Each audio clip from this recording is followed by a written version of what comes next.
So today we will continue our discussion of first and second variation of families of surfaces. First and second variation of area along smooth families of surfaces. So it's quite a tightly packed program, so I think it's going to be a rich class. As is my custom, I seem to have left behind part of my notes, but never mind. So as usual,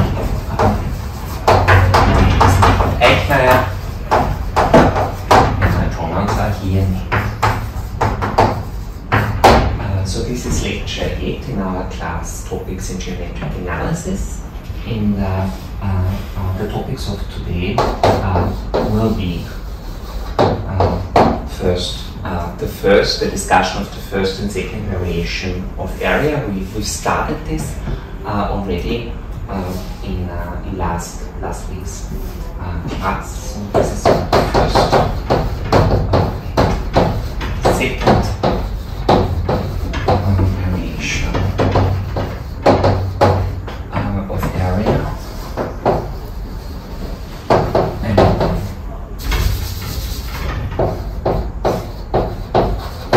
Families of hypersurfaces.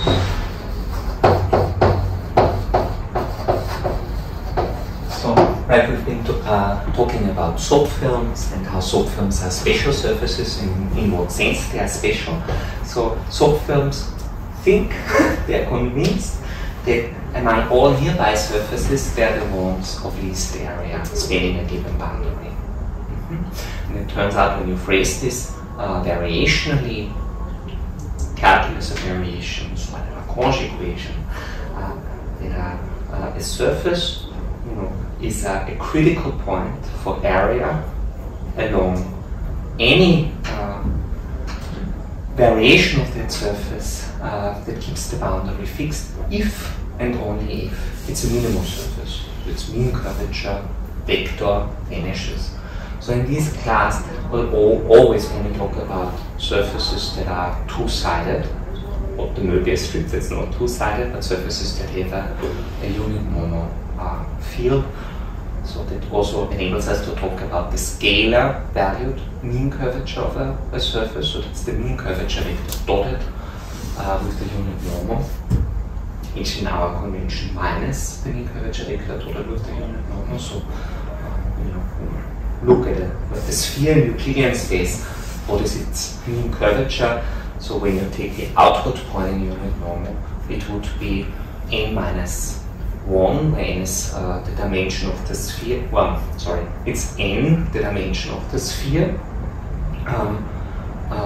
divided by the radius of the sphere, plus.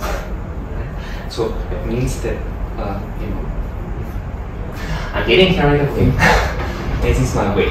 So we'll have this discussion about the first and second variation, so that corresponds to the second derivative test in calculus of area along families of hypersurfaces. And then this will also be a new way of looking at the stability inequality for minimal graphs that we already talked about last week, and somehow fell out of a computation which along families of graphs is it's a peculiar but very natural computation. So we'll revisit briefly the stability of minimal graphs. And then finally, what I'd like to do today is to finish the proof of Bernstein's theorem. Bernstein's theorem. Bernstein was a very prolific mathematician, and also there have been many Bernsteins. This is embarrassing that I the first name escapes me. But oh, this I'm sorry, I should have prepared this.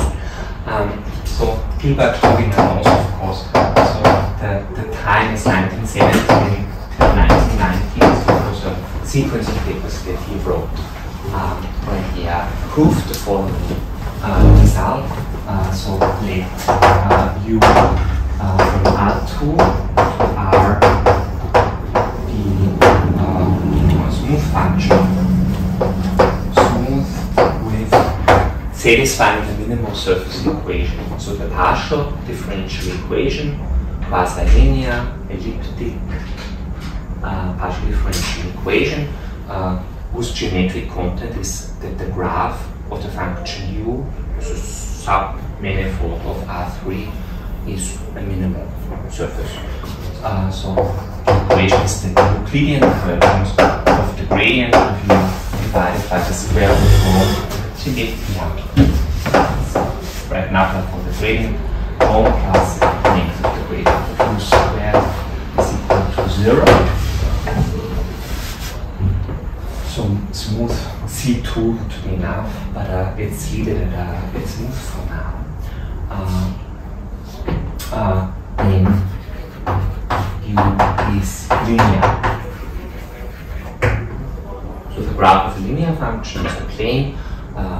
Planes are totally geodesic, in particular minimal, and it turns out that the only entire minimal graphs on R2 are such hyperplanes. So when I say proof, it's actually a proof and not a historical one. So this is something that I'm going to research for you, what the historical succession of these proofs were. Bernstein certainly came from a period where methods of complex analysis were very prominent, right? You would have typically in German-speaking universities, I believe he was trained in Russia, but at German-speaking universities you wouldn't have 1 semester of complex analysis somewhere. You'd have 3 or 4 semesters of comparatively complex analysis back in these days. So the understanding of complex analysis was very rich. And as I've also, I've also tried to make a point that somehow minimal, the mean curvature equation, or the condition that the minimal surface is the geometric analog. In several ways that can be very precise, of Laplace's equation, a function being harmonic. And being harmonic is closely related to being holomorphic. Both the real and imaginary part, they are conjugate harmonic functions. But as you also know, complex analysis on C is extremely rich. And complex analysis is also in higher dimensions a rich subject, but it's so particularly rich in dimension 2. In many things that were, complex function theory, of one complex variable, doesn't have analogs in higher dimension. So people were really stuck for a long time. This approach that people had and were very good at did not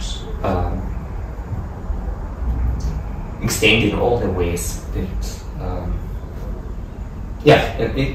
other techniques were needed. Okay, and one thing that I'd like to also do feeling here, so this is also related to where does mathematics come from. So I've brought actually a sequence of papers which, to my shame, I must confess, or will confess, I think it's the very first time that I'm looking at these 3 papers at the same time. And they're so beautiful. They're like a poem. I will say hello, Jim Simons. This was really great. So these are papers by James Simons. Simons, important. So Leon Simon is also an important.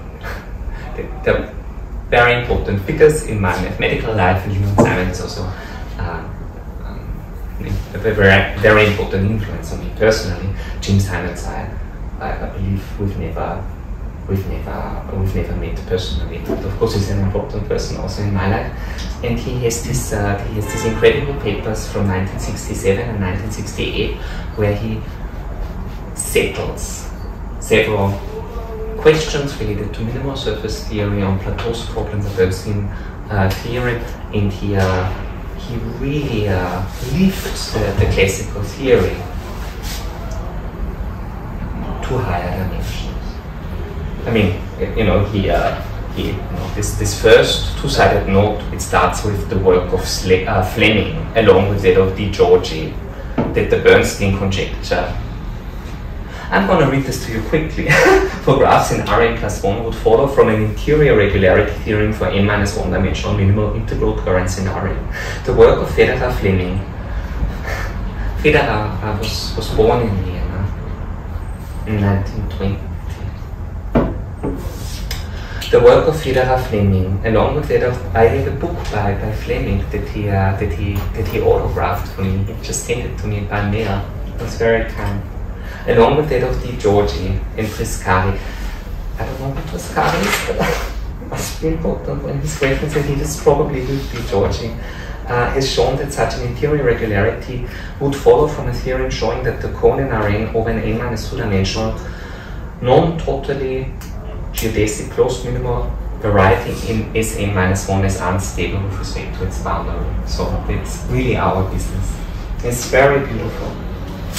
Then, this note on minimal surfaces, so this was published, I believe, in the Proceedings of the National Academy of Sciences and was communicated by Eugenie Calabi, another,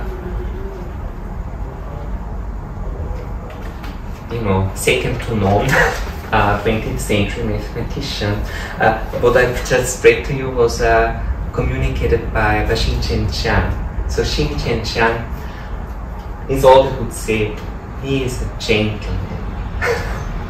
And she said it's always sounding it, there was no mistake.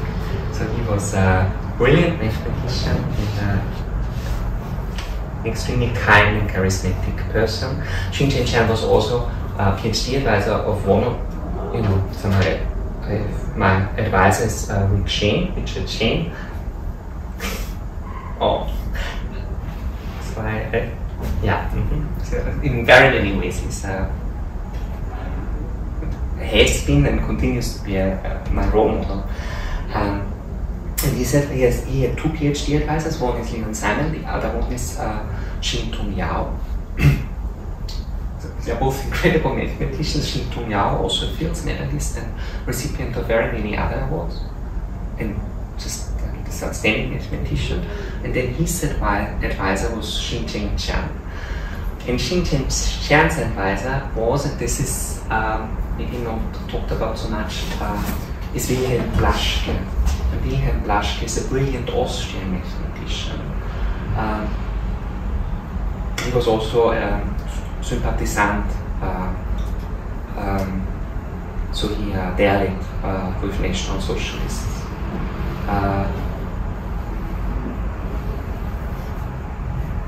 This is part of our history.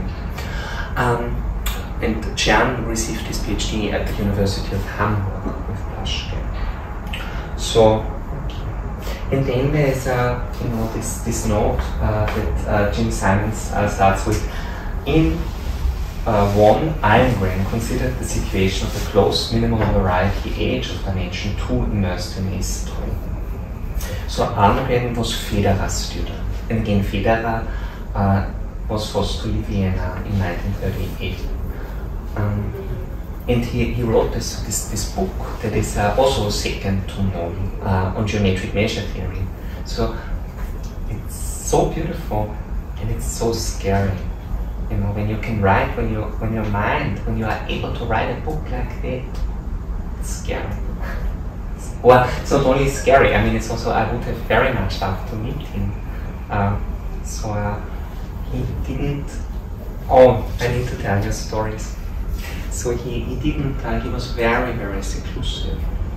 And so me and a colleague of mine, Ulrich Menne, we went to his memorial service at Brown University. And so this is where I met Fleming personally. And there was this absolutely endearing story. Well, many stories, but one that was just so remarkable that his wife told about Herbert Federer, namely that he loved model trains, and he had these model trains in the basement. And he when he would go down there, he would wear these caps that people who work at train stations wear, and because all model trains. And it was, she told this so endearingly, and also the story of how he proposed it was, somehow my mind was very much fixed on this story of Herbert Federer and model trains in the basement every evening. And this somehow is, when you write a book that's so brilliant and somehow so, it's like Der Mann ohne Eigenschaften. Who has read Der Mann ohne Eigenschaften? That's what I thought. Ulysses. Who has read Ulysses? Liam, of course. These books, who has read Post, Memoir d'un temps passé? I mean, I've read the beginning, but those are the three greatest, people agreed are the greatest novels of the 20th century, whatever that means, right? But nobody can read. Well, challenging. And Federer's book is just so, it's so intimidating, right? Because it's written in this, it's hard to describe. Also, like Lindbergh and Thuringer, so there's been a rumor there's a typo somewhere. It's not a redaction of a problem, but something is not quite right. Has been rumor. But I don't believe it. So let's have it together. Jim Simons. So Jim goes, I guess he goes by Jim, but his papers say James Simons, sorry. So it's also Simon Brendle, my collaborator, and I think we'll put a paper on the archive tomorrow, the day after tomorrow. So he was Odis' principal advisor, the co-advisor at Stanford, but Simon arrived at Stanford in 2005. So and they really changed things for me. So Simon, I don't know how many walks we went on and thought about anything together, and I don't know if you've ever met Simon. If not, then you should.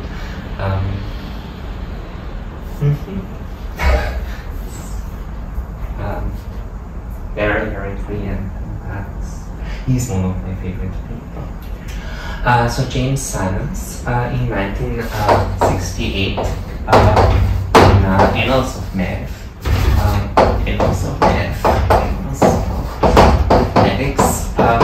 published a paper, its varieties, minimal varieties in Riemannian manifolds.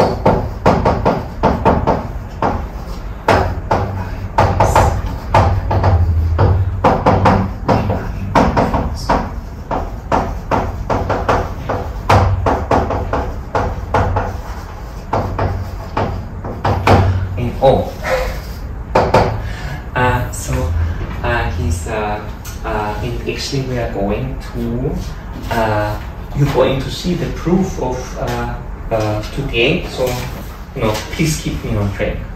So I have more anecdotes, but I would really like to get to you to corollary 3.6.1. So let me do this in color. I should have done that with color already, so that's corollary. What? This is corollary 3.6.1. So let me just write the corollary down, because just so you know where we are going. So corollary 3.6.1 in Simons 1968. So if NR is positive Ricci curvature,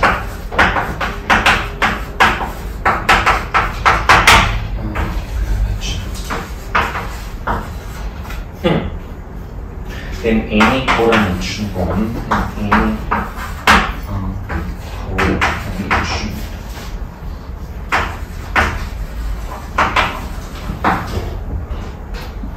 Closed minimal variety. This is so beautiful. It's also the language is variety immersed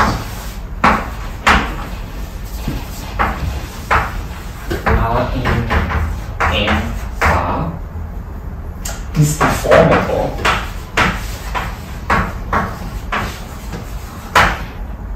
to a closed manifold of smaller area.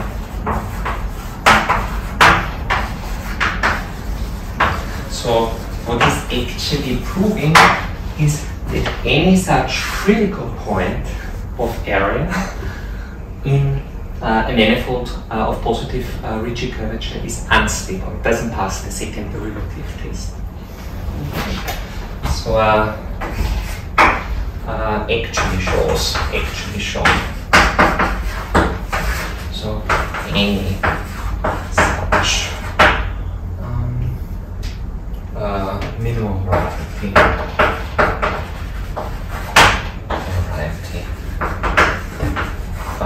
is unstable. So the example to keep in mind is are equators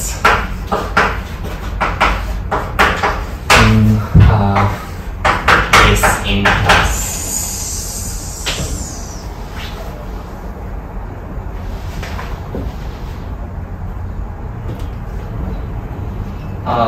then any codimension equators in Sn plus 1. Right? When you think of a round sphere, you can intersect, centered at the origin, say radius 1. The Ricci curvature is constant, equal to n minus 1. Cool.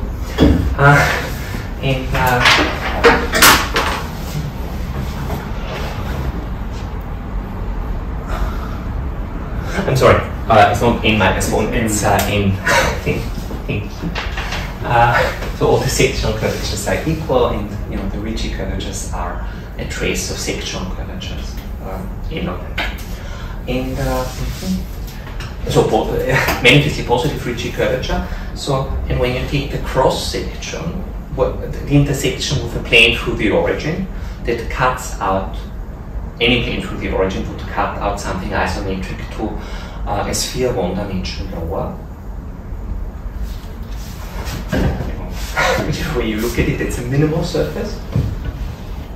One way to see this is to argue that there's a reflection about the surface. So whatever the mean curvature vector B is, it's equal to minus it, so it better be 0.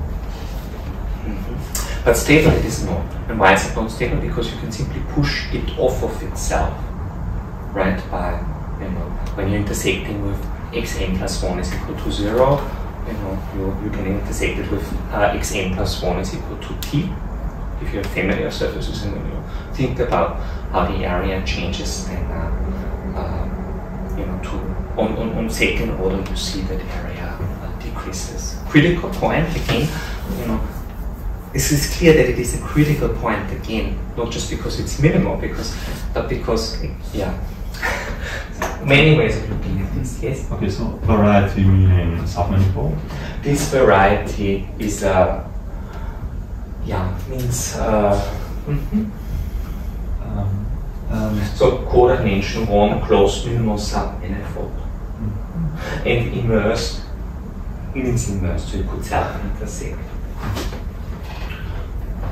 And deformable meaning there exists a nearby, so what he means here is that there exists a nearby surface of a smaller area, but in fact there is it's unstable, meaning that it's anything. It's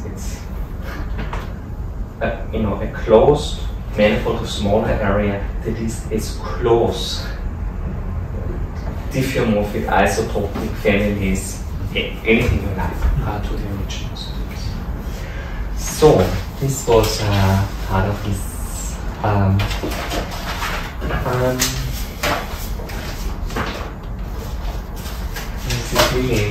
It's beautifully varied here. Somehow I feel that a lot of things that have happened since this to make a mess out of this, but that's of course not entirely true. Not at all.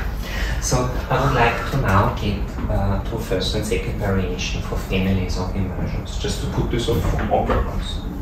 So let me introduce a little bit of notation.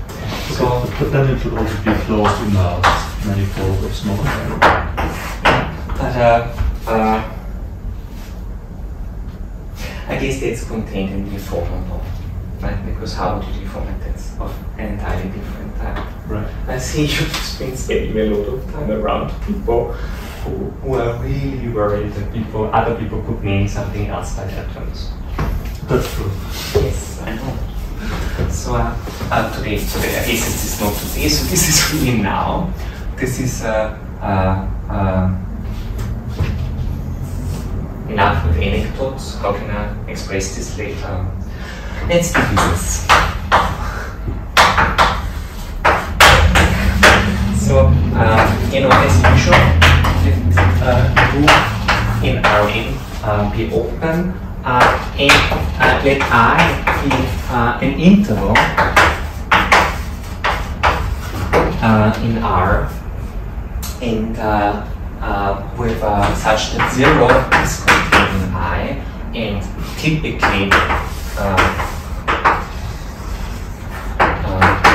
I is either of the form minus epsilon epsilon, so symmetric interval about the origin, or another typical choice is I is equal to 0 epsilon for some epsilon bigger than 0. Then a family of immersions, so we're back to simple immersions, but that's always the local picture, so let's go with it. So a family of immersions, immersions is a smooth function, is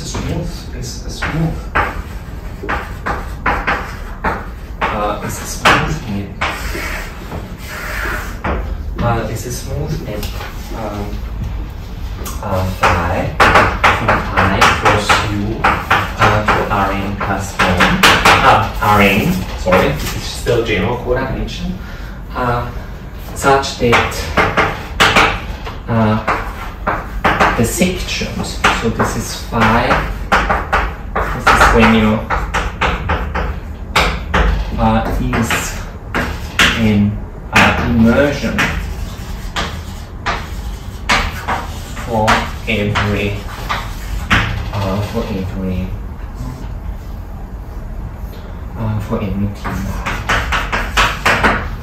This is a family of immersions. And now, for families of immersions, for every t, you can compute all the geometric quantities that we've been discussing.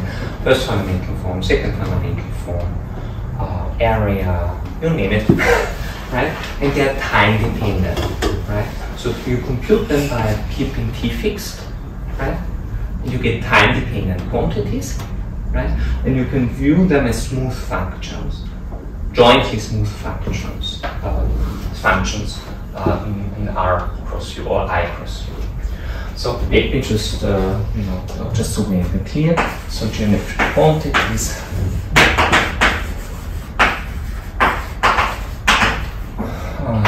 Area.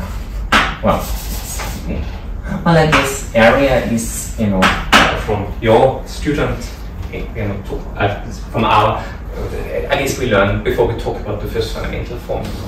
Long before usually in the curriculum, you talk about the area of immersion. So area, first fundamental form,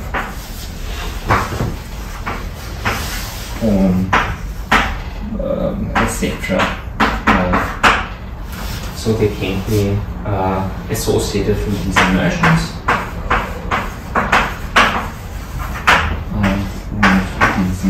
equations.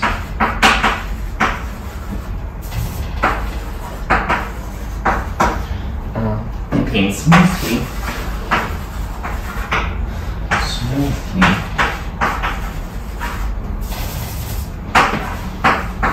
on you know, on the parameter t and the space variable and jointly the space variable.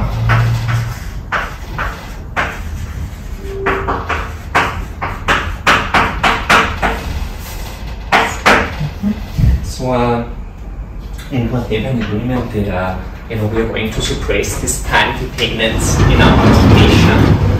So we'll agree.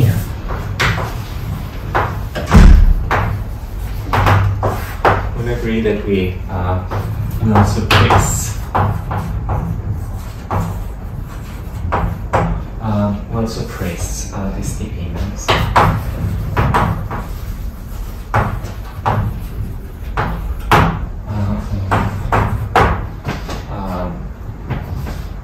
In the notation.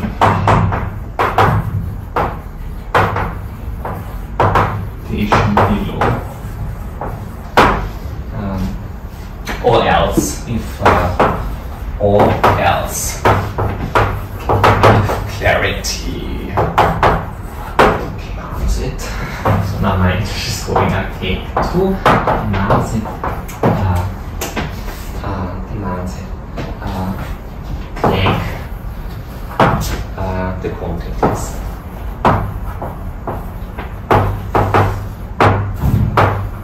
With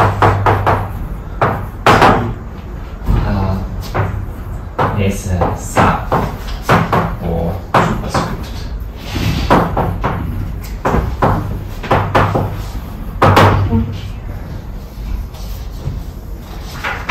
So now how to generate, how to make sure that that these families of immersions are rich. So let me give you an example. So suppose phi 0 from U to R is an immersion.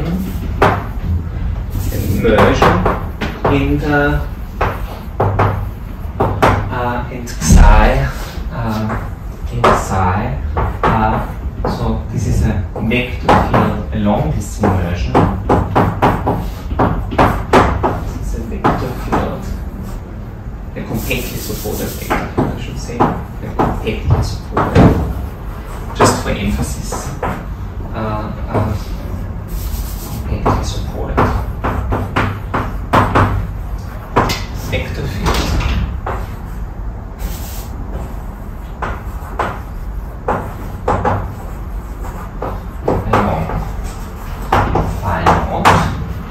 Then, for epsilon bigger than 0, sufficiently small,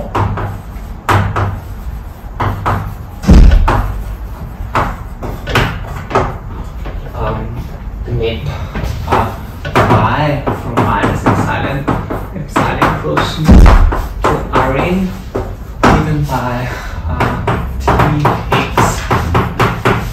phi naught of x plus t or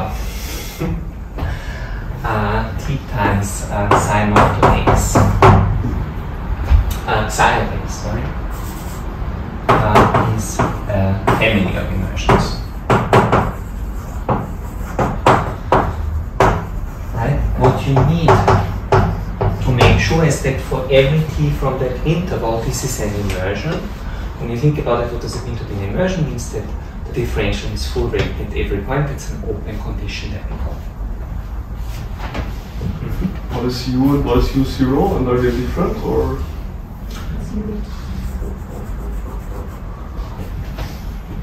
Thank you. And here is another remark. So partial t definitive immersion is, called the variation field.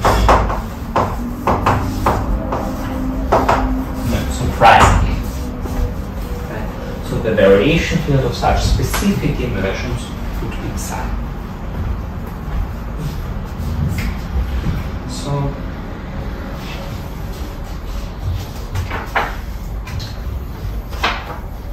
yes. I don't think so. Are you sure? So now we are going to specialize.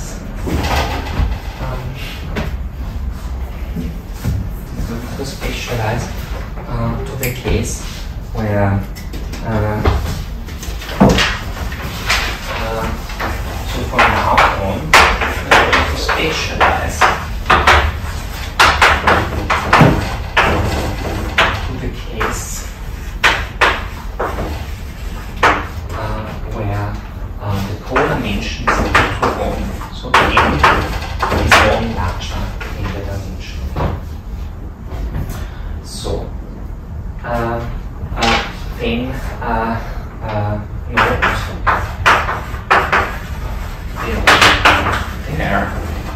exists mu from pi equals to for Rn such as 1 R such that so you've guessed it, so this is a Gauss map, time-dependent Gauss map, mu dot nu is equal to 1, and such that mu dot partial I phi is equal to 0 for I is equal to 1. It's here, right? Because finding the Gauss map is that's a constructive process with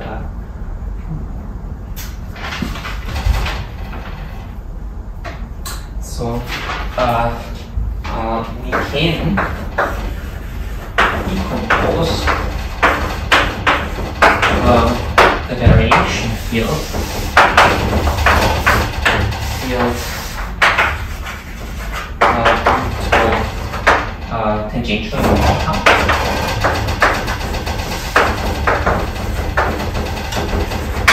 Normal part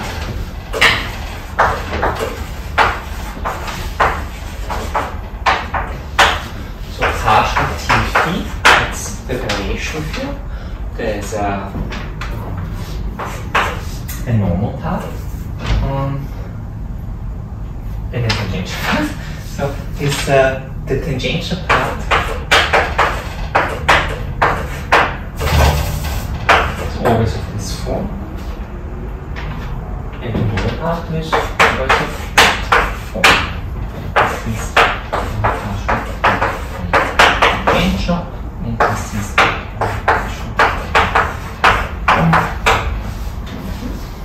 so that f is particularly easy to get. You simply dot this variation, the variation field of the unit normal, and what remains is tangential.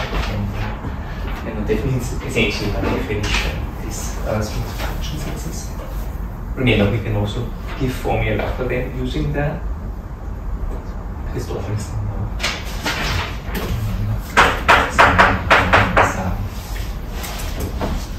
Oh no, actually that's wrong. No, that's not. Sorry, I take this back. It's making a mess. What was the x again? What was the xi again that we're doing this multiplier on? I mean, right, you are trying to write partial T of phi as a sum of the basic tangent fields, so you use the projection formula. Ah, okay, okay. So if you want, the formula for xi is g ij on z, because I'm not old.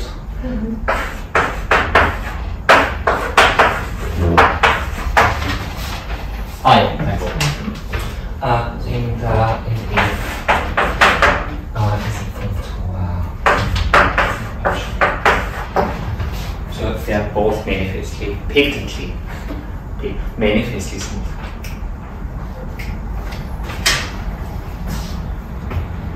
So where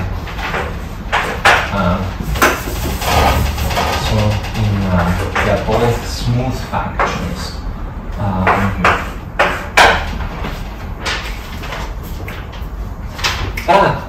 On I plus u.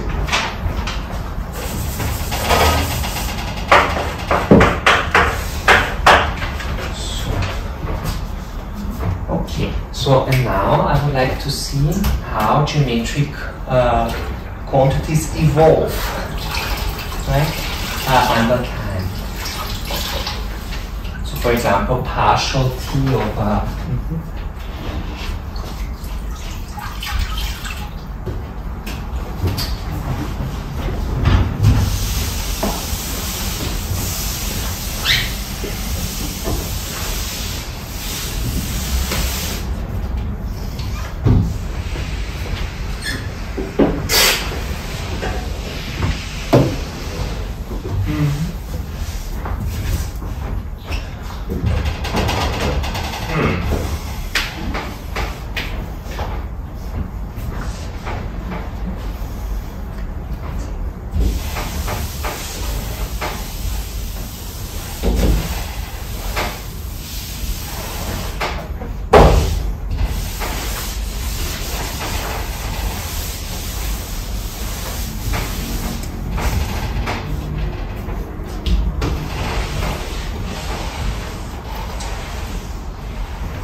So I'll make a brief recall, what I'm going to, it's a little bit beside the flow, and while this is cleaning up, I'm going to bring in my flip chart here. So there are some formulae that we've already needed before, used before. So I just want to put them on board. It's terrible. So this one falls.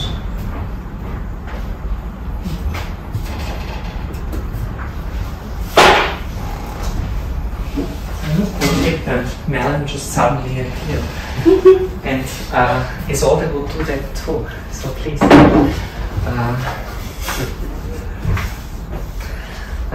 love her very much. Right.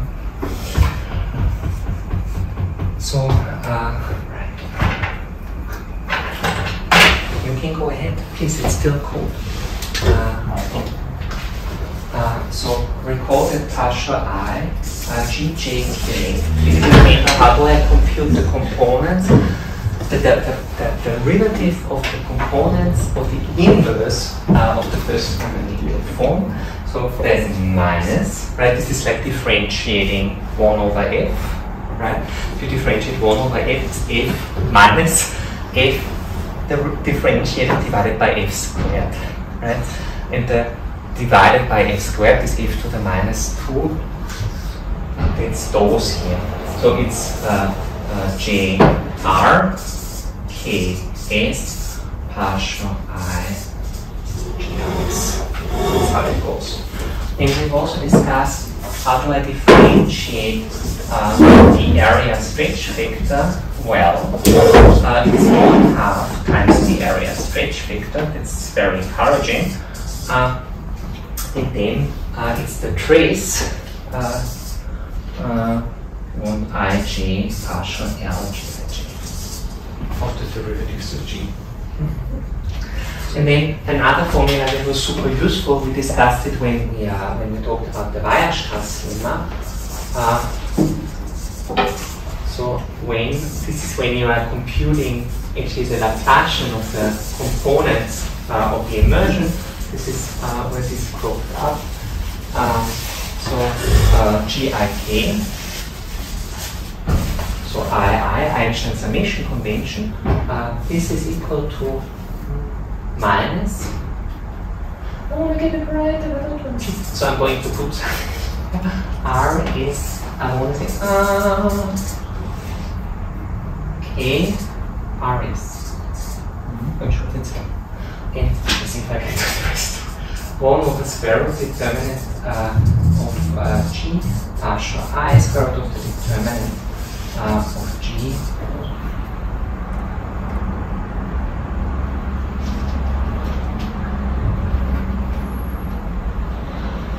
Give me a moment, please. Why am I hazing here? I think all I wanted to say is that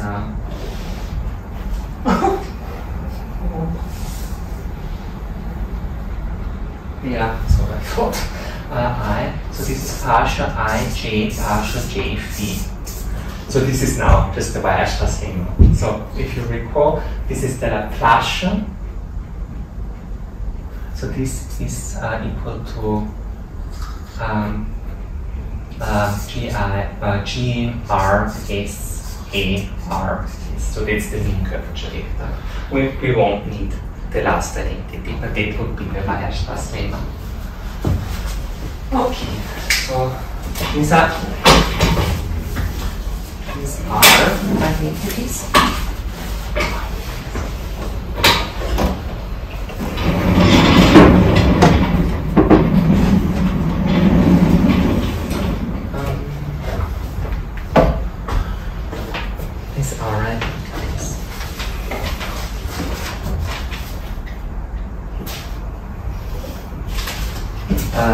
And now, so I would like to compute with you partial T of mu. So how does the unit normal field change with time? So, you know, and there are standard ways of expressing this. So whatever this is, it's again a vector field along this family of immersions now. So it is a normal part and a tangential part. What's the normal part? If I'm dotting this with mu. Well, 0. 0. This is our usual trick, right? If mu dotted with mu is 1, if you differentiate it with respect to time, you get, you know, twice mu dotted with partial T of mu. Okay, but I'm getting ahead of myself. So, no, actually, it's just so the normal part is 0. So then I can ask myself, and I'm going to compute this with you now. Let me give it a try. So then there's a question of what is the tangential part. So I'm asking partial T mu dotted with partial I phi. And whatever this is so let me see. So this is so and again. So now I'm going to do this computation which I haven't done in years with you live. Okay. But I have done it before. Okay. So let's just say this is GRS partial T mu dotted with partial R.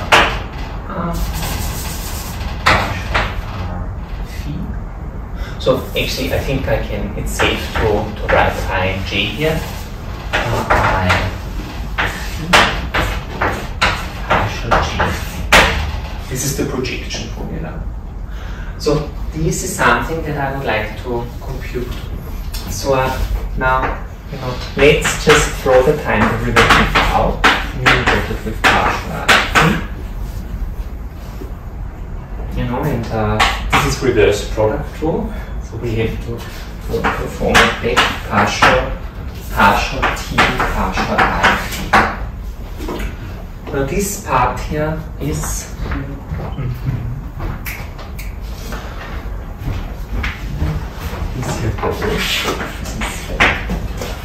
and now the second part, right? It's a jointly smooth function, so partial mu. Right? So this is equal to minus mu times partial I of and partial T of phi. So we've given an expression to it. This is okay.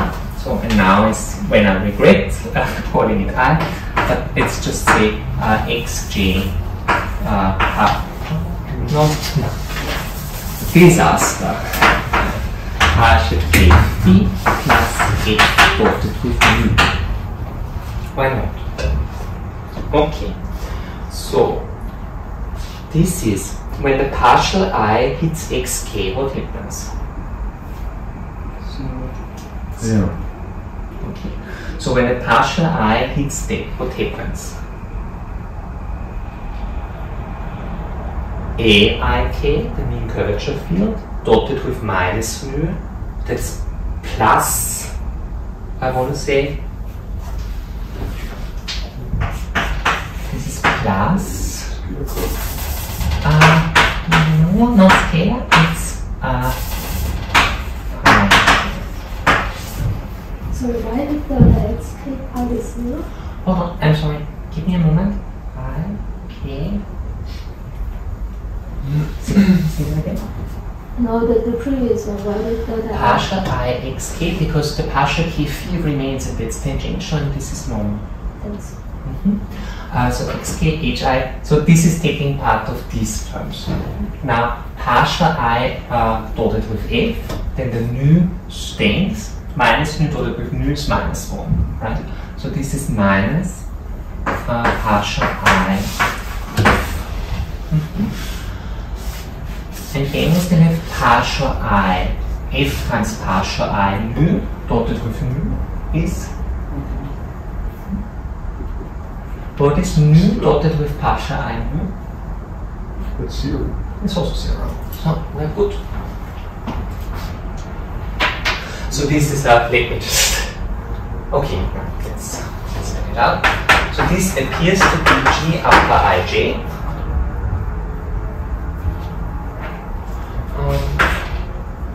xk h I k minus partial I k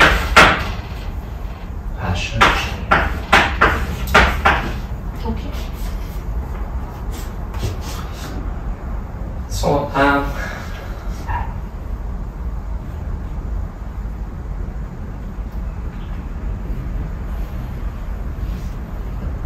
maybe geometrically, let me just say this now. G upper ij partial I phi, that's nabla f, right? The gradient of f is a vector field along the immersion. So this part here is exactly minus the gradient of f precomposed with phi.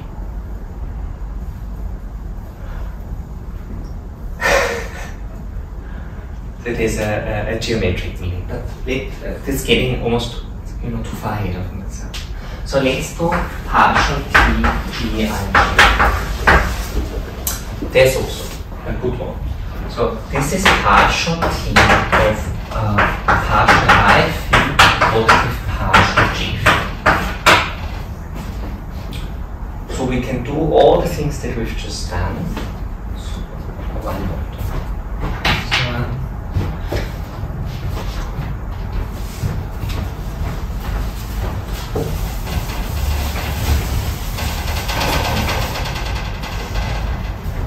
So this is my scratch work here.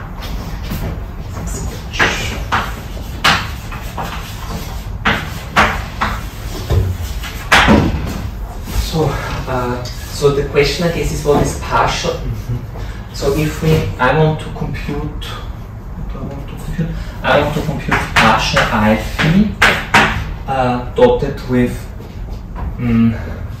partial t partial j phi. So these derivatives I can commute. So this is partial I phi, scalar product partial j phi.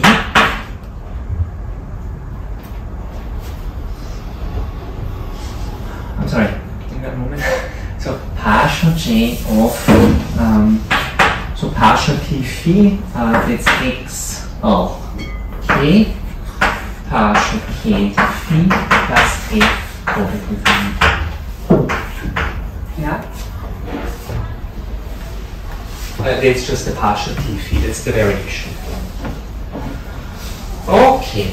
So partial j, when it hits f, I certainly get 0 because the nu remains and this is tangential.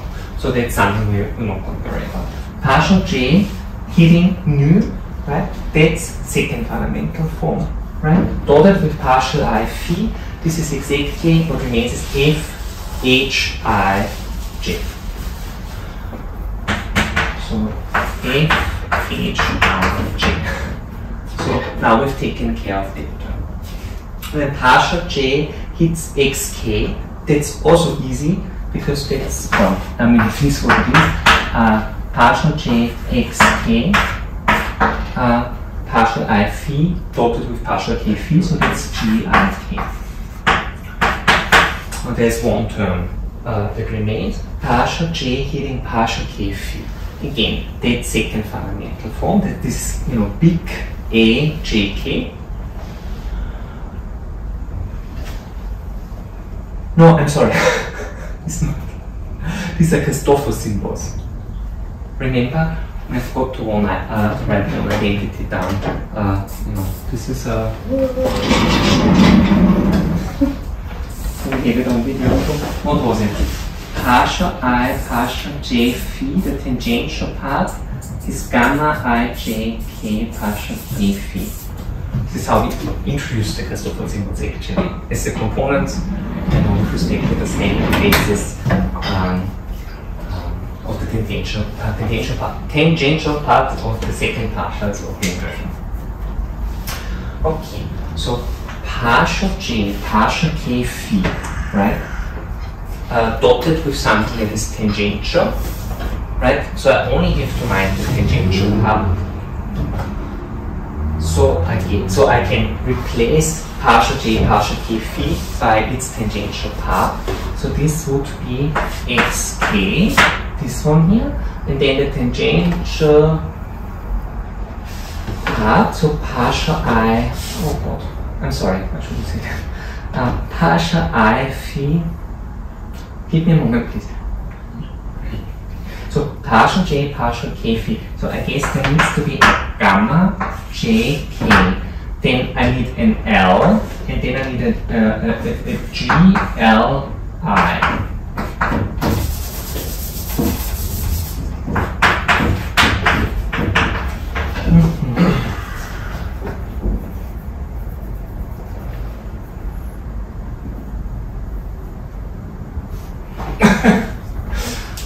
Actually, this looks good to me. And you know what? Now, because this has been so much fun, let's just sort the indices the right way. So this is equal to, so I want the GIK to come up front. Right, so I'm changing my dummy indices on the second term. Right, so Li is IL. And I want to change the role of L and K in the second term, both dummy indices. So L becomes K becomes L.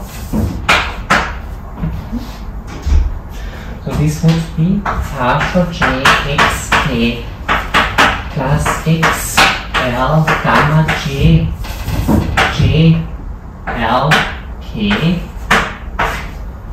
partial I K plus F times H I. No, too shady. So now, no, I think there's a sign mistake. There may be. And I told you, I don't want to cheat. No, I think I made it. I don't believe it. Why is that term missing?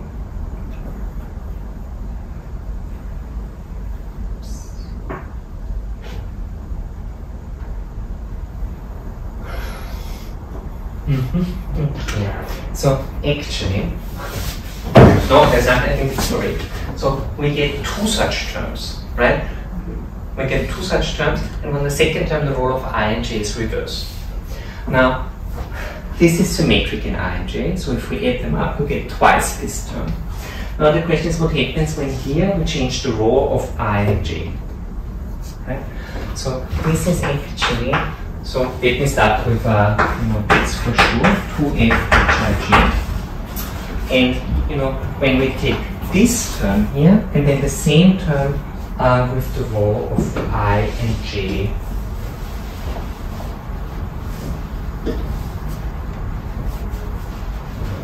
Reverse. Actually quite, you know, these That's the same, right? no, they're not symmetrical. So it's partial J. So let me give me a moment, please. It's partial I x k. So it's G I k.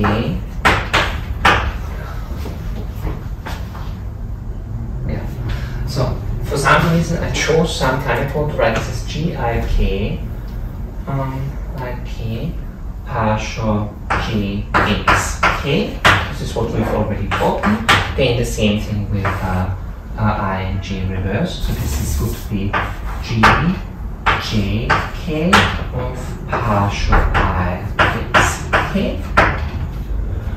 And then with this with these terms here, so gamma j l k multiplied by g I k, right? The Christoffel symbols, they have a g upper k r, right? And you somehow undo this, so you're making this into Christoffel symbols of first or second kind, I forget.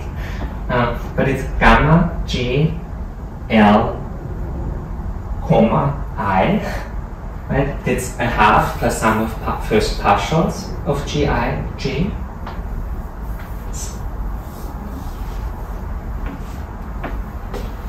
That we are all adding. So let me actually write it out so I'm not.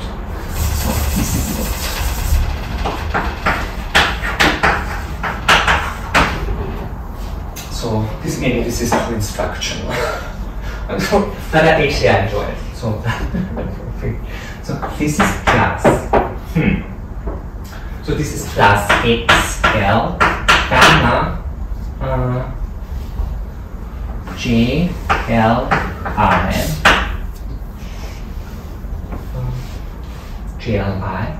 plus x l gamma I j l. So gamma j l I, this is like the Christoffel symbols, just without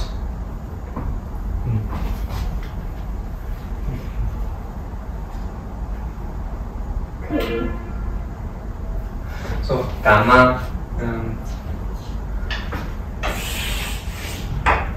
gamma j l I, if you want half partial j g l I plus partial l g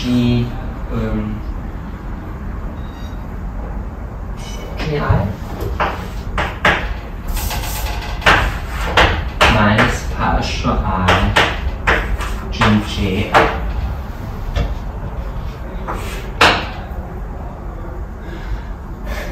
So now I'm adding these terms, right? This term plus the same term with the role of I and j reverse.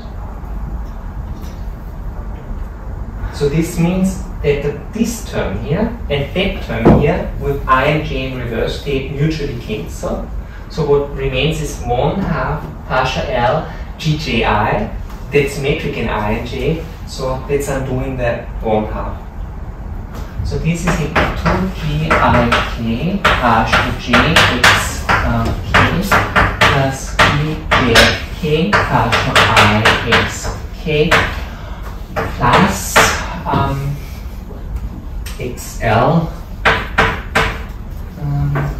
XL partial L GIJ.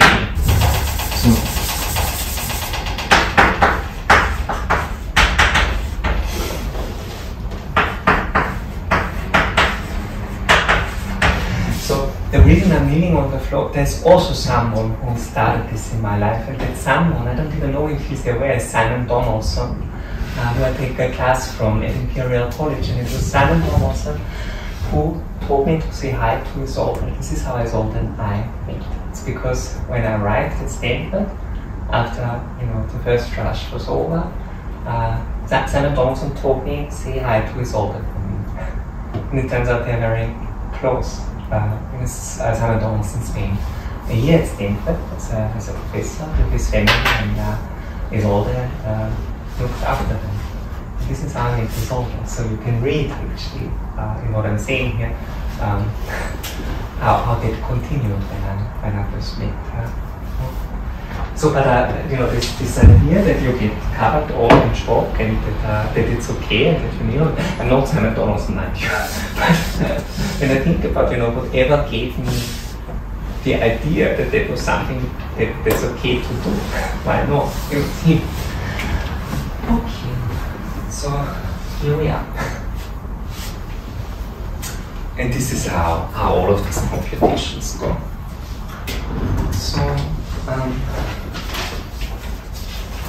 So I'm going to now, not to finish all of these computations. I'm going to. I think this was, not too shaggy, as for derivations. But I'd like to, put down.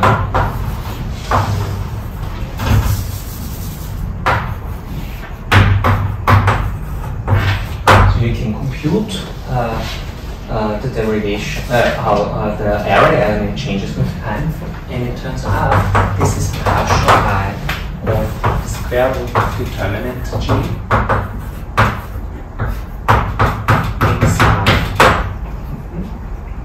This is a divergence term plus the square root of determinant G f times h. The mean curvature scalar, the scalar mean curvature is computed with respect to the unit norm. And there's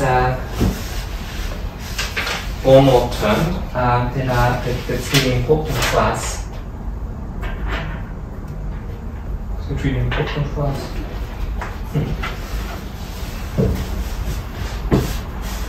Yeah, so actually it is needed. So partial T Hij, that is equal to, so that's really a computation that I'm going to cut short. So this is equal to, I'm just going to put it here, but the derivations are also partial xk. By the way, when computation, when you want to see how geometric quantities evolve under mean curvature flow, this computation does it for you. So this is all, this is when x is equal to 0 and f is equal to 1 over h.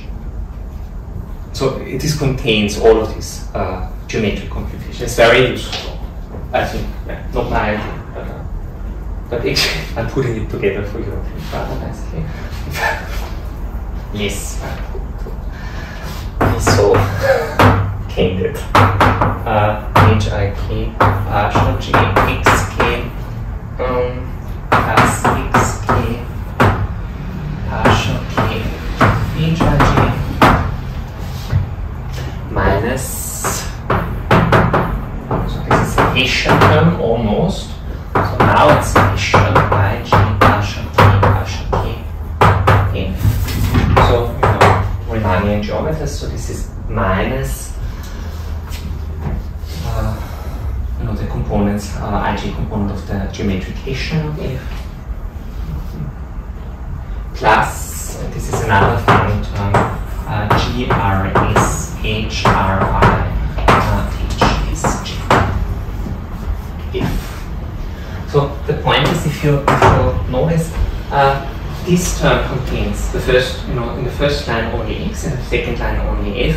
It has to be that way, and it also has to be linear in x and linear in f. No products of them. When you think about the general form of these computations, if it were not so, then this would mean we've done something very wrong. Yeah. So and now you can with this information one can differentiate now h, right? Because h, the mean curvature scalar, is G applied J of Hij. So But so if I compute twice the derivative of the area element, this is equal to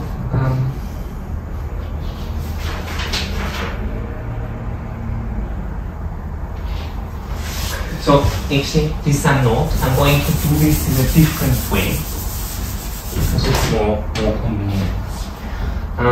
So I'm going to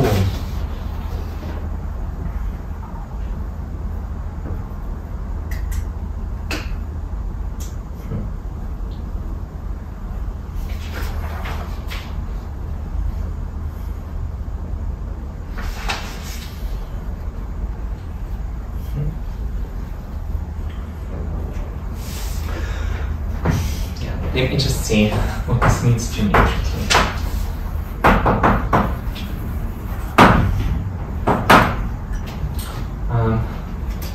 If you take, so this is now the measure. So this is the area element times the Euclidean, the standard Euclidean measure, dx1 up to dxn. No, just the Euclidean measure with this density. So this is equal to, so there is the part that's linear in F, and then there's a second part that's linear in X. That doesn't see F, but only sees X, and that part is of divergence form. So this is thus. It has the form. It has the form partial I of something. Let me not take this any further. So this is a divergence term.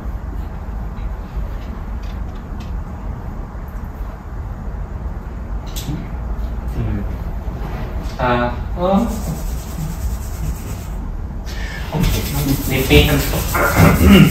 I'm not old. 1 over square root of theta. Is that what you were going to insinuate?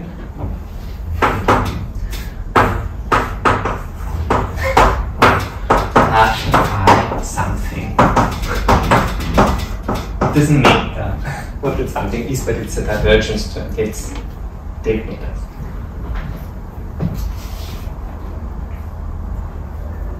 So is delta T viewed as a density of the mu? Oh, I don't know.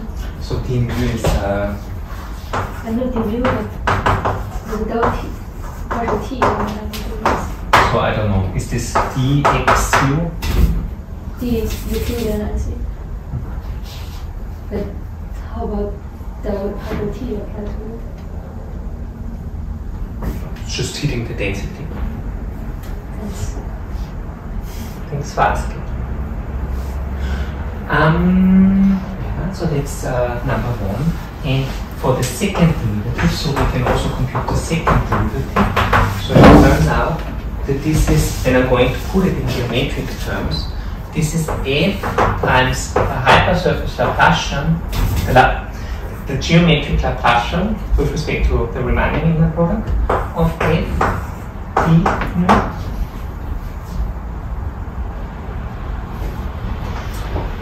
plus minus f squared times the sum. No, you know what, I cannot. This is somehow frivolous. If this needs a little bit of space.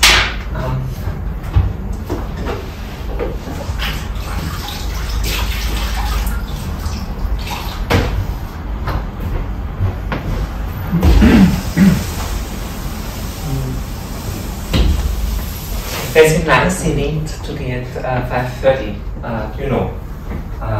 There's a famous Ukrainian public servant and Katarina Bonda, and she's talking about educational stuff, and so she's also studying at Stanford in a special program. So emerging Ukrainian leaders. She comes from a very special background. So sorry, small question. Yes. Shouldn't the first and the last line on this board be the same up to d mu?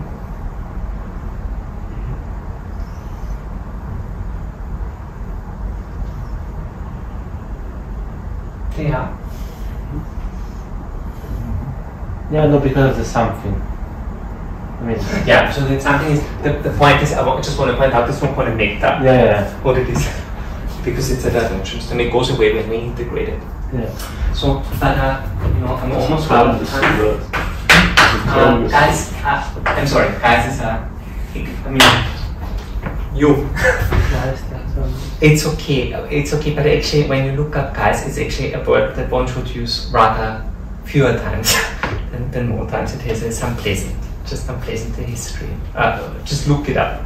But it's very common, you know, no one's to be blamed, but it's actually not a very great word. So this derivative is equal to f times the fraction of d mu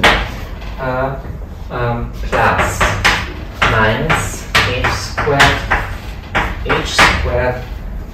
plus h squared plus h partial t f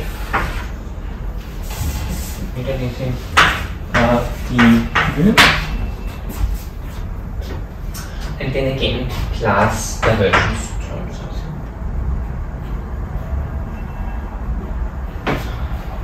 So when you know the dt hits this term here, it commutes partial I, so divergence blah blah blah. When it hits this term, partial t, so we've already seen what happens. This produces this square term. When the partial t hits this term, it's here, and when the partial t hits that term, this is I'm sure it's a divergence term plus this term here plus again some divergence term.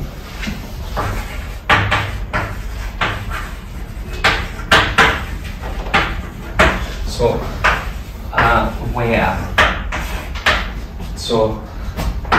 Laplacian of f is 1 over square root. This is the Laplacian parameter. Square root g I j partial g f and h squared is equal to g r s g I j h r I h s j is equal to sum squares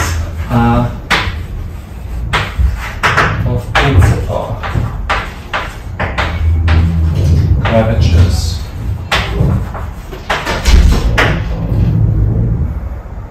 not intensive.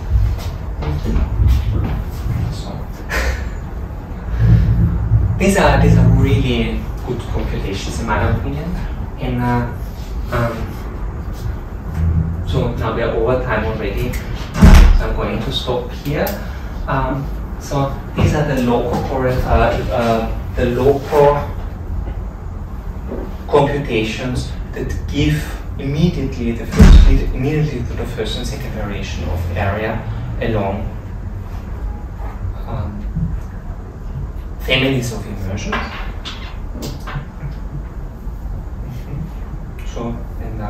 So this is what we are going to start with next time, and then we are going to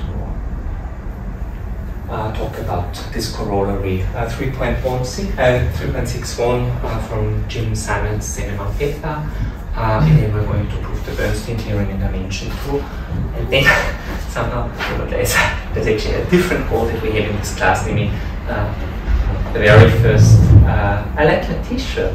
Matthias. Yeah. Look at that. Can you quickly come? It's okay if you just see where University of Vienna, and if you sleep, it's great. Mathematik, my friend, it's not quite up to date because now we are MMF. This is just beta. This is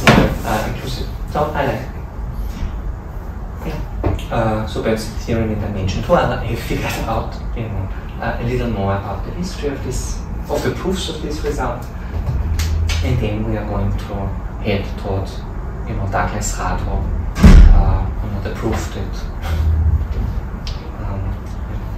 for any closed embedded curve in Euclidean space, there is